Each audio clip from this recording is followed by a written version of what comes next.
বাংলার বিনোদন শিল্পে একাল সেকাল। অলোক কুমার ভট্টাচার্য।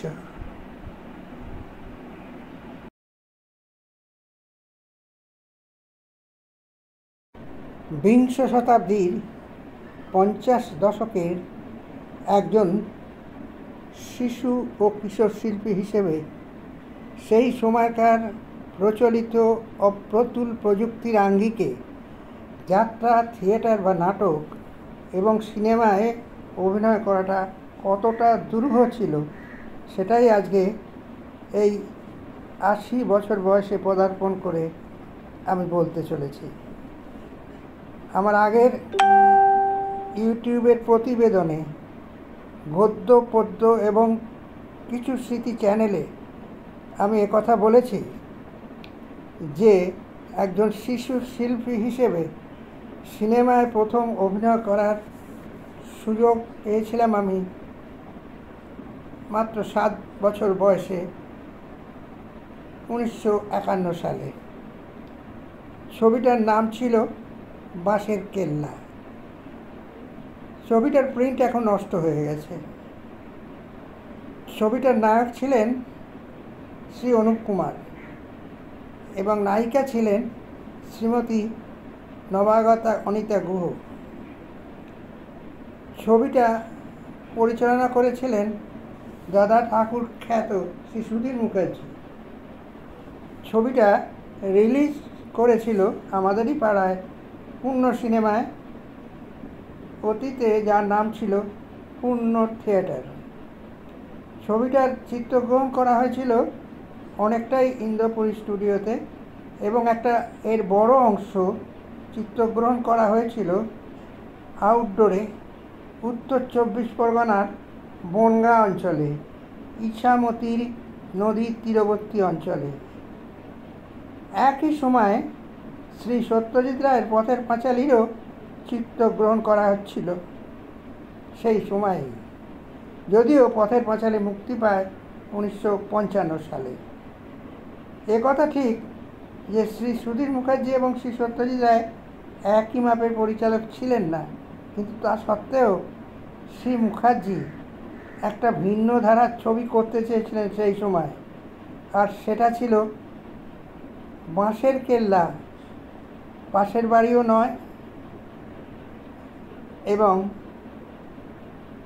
সাপমোচনও নয়। এই বাঁশের কেল্লা ছবিরই একটা বড় রোলে আমি একজন শিশু শিল্পী হিসেবে প্রথম সিনেমায় অভিনয় করেছিলাম। এই উপন্যাসটা লিখেছিলেন শ্রী মনোজ বসু।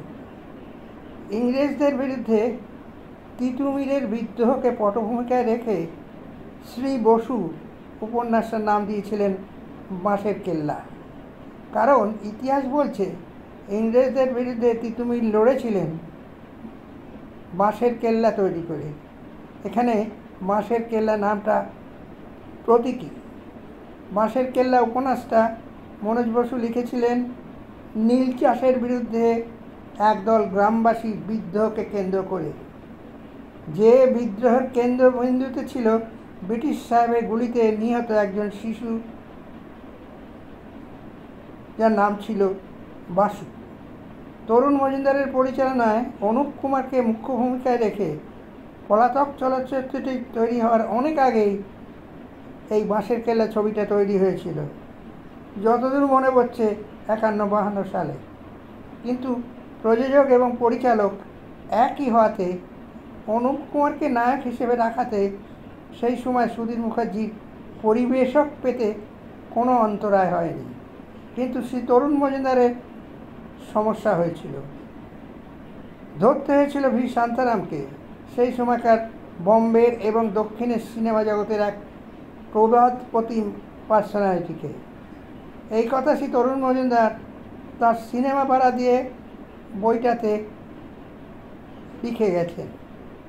শ্রী তরুণ মজুমদারের পলাতক সিনেমাটা অবশ্য 1963 সালে তৈরি হয়েছিল এবং ছবিটার পরিবেশক পেতে খুব সমস্যা হয়েছিল অনুপ কুমারকে নায়ক হিসেবে রাখাতে।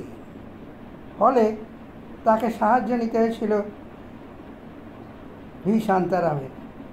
অতএব অনুপ কুমারকে নায়ক হিসেবে অভিনয় করার প্রথম ছবি ছিল বাঁশের কেল্লা, পলাতক নয়, যার প্রিন্ট আজ নষ্ট হয়ে গেছে রক্ষণাবেক্ষণের অভাবে। যাক সেসব কথা, অভিনয়ের কথাতে আসি। আর প্রথমে চলে আসি নাটকের কথায়। আমার তখন 6 বছর বয়স, স্কুলে ইনফান্ট ক্লাসে পড়তাম। স্কুলে একটা রবীন্দ্রনাথ ঠাকুরের নাটক হচ্ছিল, নাম ছিল ডাকঘর। ওই নাটকে আমি একটা মেয়ে পাঠ করেছিলাম, যে কিনা অমলকে ফুল দিত।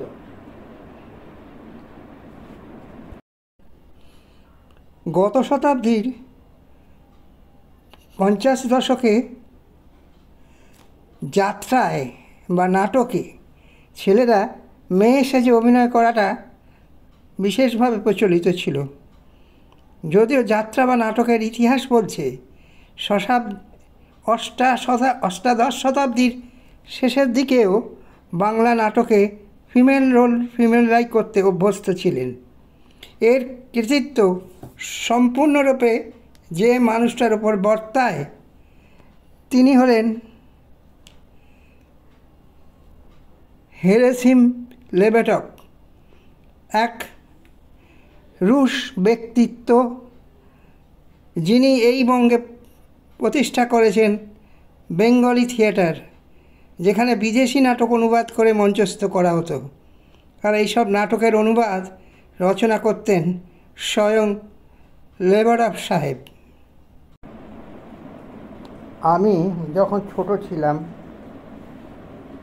তখন স্কুল কলেজে ফিমেল ক্যারেক্টার দিয়ে কোনো নাটক হতো না, বিশেষ করে উঁচু ক্লাসে। আমি যখন কলেজে পড়তাম সেই সময়ও এই ব্যবস্থা চালু ছিল, কারণ আমাদের সাউথ সুবারবান স্কুল এবং আশুতোষ কলেজ কোনোটাই কোয়েড ছিল না। আমি একটু বড় হতে মেজদাকে দেখেছিলাম আশুতোষ কলেজ ইভিনিংয়ে, যেখানে মেজদা পড়তেন। সেখানে একটা নাটক হয়েছিল, নাম ছিল দুই পুরুষ, লিখেছিলেন শ্রী তারাশঙ্কর বন্দ্যোপাধ্যায়। সেই নাটকে মেজদা গোঁফ কামিয়ে ওই নাটকের মুখ্য চরিত্র নুটু বিহারীর স্ত্রীর চরিত্রে অভিনয় করেছিলেন। শ্রীরামপুরে আমার মাসির বাড়ি ছিল, আমার মামার বাড়িও সেখানেই। ওখানে একদিন রাত্রিবেলা পৌরাণিক যাত্রাপালা দেখতে গিয়ে দেখেছিলাম সীতা দেবী অবসর সময়ে, অর্থাৎ পাতাল প্রবেশের পরে একটু দূরে দাঁড়িয়ে বিড়ি ফুঁকছিলেন। যদিও সেই সময় অর্থাৎ 1944 সালের পর গণনাট্য সঙ্গের যাত্রাপালা, রাহুমুক্ত এবং অন্যান্য নাটকগুলোতে ফিমেল রোলেতে ফিমেলরাই অভিনয় করতেন। এই প্রসঙ্গে আমি আমার কিছু স্মৃতি এই প্রতিবেদনে সেই সব মহিলা শিল্পীদের নাম উল্লেখ করেছি, যারা আমাদের বাড়িতে রিহার্সাল দিতে আসতেন। মোদ্দা কথা হলো, বিনোদনের শিল্পে দুই ব্যবস্থা, অর্থাৎ ফিমেল চরিত্রে ফিমেলরা অভিনয় করা বা না করা, দুটো ব্যবস্থাই চালু হয়েছিল। তবে দিন যত বাড়তে লাগলো, পটভূমিকাও পরিবর্তিত হতে লাগলো। আমি নিজে বাঁশের কেল্লা ছবিতে অভিনয় করেছি শিশির ভাদুরীর নায়িকা প্রভা দেবীর সঙ্গে।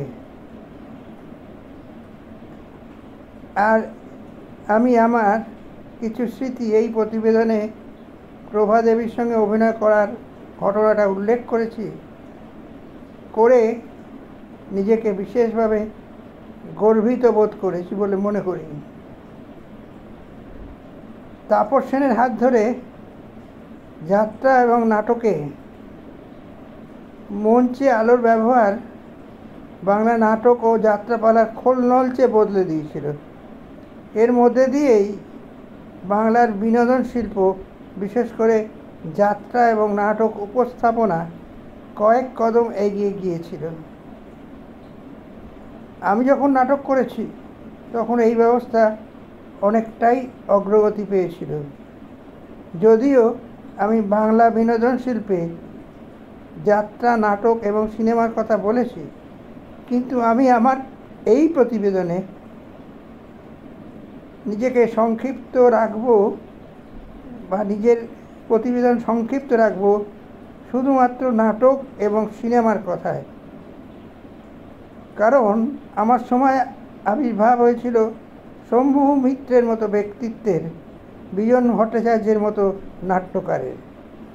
গণনাট্য সঙ্গে আলাদাভাবে, গণনাট্য সঙ্গের ইতিহাস আলাদাভাবে পড়ে নিতে হয়। আর আমি এইসব গণনাট্য সঙ্গের কলা কুশলী শিল্পীদের সঙ্গে বিভিন্ন ছায়াছবিতে অভিনয় করেছিলাম সেই সময়, যখন এরা অনেকটাই অখ্যাত ছিলেন এবং অনেক পরে বিখ্যাত হয়েছিলেন।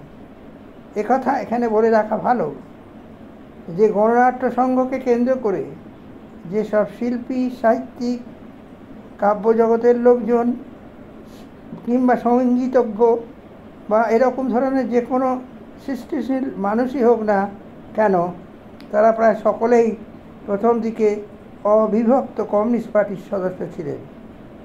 তখন কমিউনিস্ট পার্টির নিয়মকানুন, জীবনযাপন অত্যন্ত কঠোর নিয়মানুবর্তিতায় বাঁধা ছিল। কিন্তু এইসব মানুষগুলো সবাই প্রায় ছিলেন বোহেমিয়ান। ফলে শেষ পর্যন্ত এরা সবাই কমিউনিস্ট পার্টির মেম্বারশিপ ড্রপ করেছিলেন। আমার দাদার বন্ধু ঋত্বিক ঘটকের ক্ষেত্রে পার্টি থেকে তাকে বহিষ্কার করা হয়েছিল, আর এই বহিষ্কার পার্টির মেম্বারশিপ ড্রপিংটা আরও ত্বরান্বিত করেছিল। কিন্তু তবুও এরা বামপন্থী ভাবধারায় আপ্লুত ছিলেন। যা কিছু বিচ্যুতি আমরা দেখতে পাচ্ছি বামপন্থীদের ক্ষেত্রে, তার সব কিছুই এসেছে বামফ্রন্ট সরকার ক্ষমতায় আসার পরে। কারণ আমাদের সময় আমাদের চেনা জানা মানুষজন কেউ বামপন্থী থেকে ডানপন্থী হয়ে গেছেন এমনটা আমি অন্তত দেখিনি।